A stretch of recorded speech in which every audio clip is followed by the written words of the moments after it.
the confidence the guys are playing with. We are healthy. I guess that day we had some guys that were sick, but in addition to that, we were just a little bit banged up with a couple other things from an injury standpoint, and those guys have been healthy now.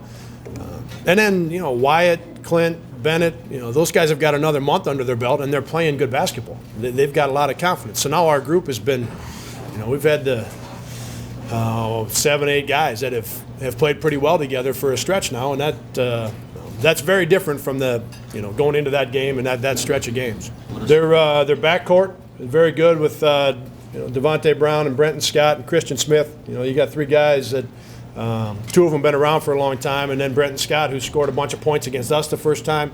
He's had some other games where he's gotten mid to high 20s, even into the 30s, and they are very good in transition. They bring it at you, and they drive it at the basket and get points that way, and they're capable of making a bunch of threes if they get going. And so we're going to have to defend in transition. We're going to have to defend their backcourt.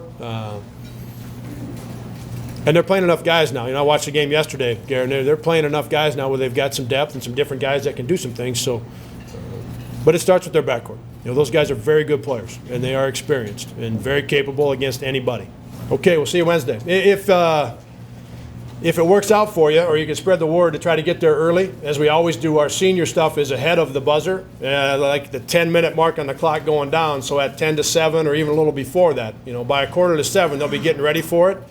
And sometimes our crowd's a little late arriving, which is fine. They're usually in there by the time we throw it up. But if you could get that word spread around and get there, by a quarter to 7, so that we've got everyone in there that's going to be there. So when we start the introductions, that we got people there. Yeah, you don't go from losing 4 in a row to winning 7 out of 8 without great leadership. So those 3 guys, they made it happen at a hard time in our season, and I think that's great. I think that they will be talked about in that fashion by our fans, and I think that's terrific.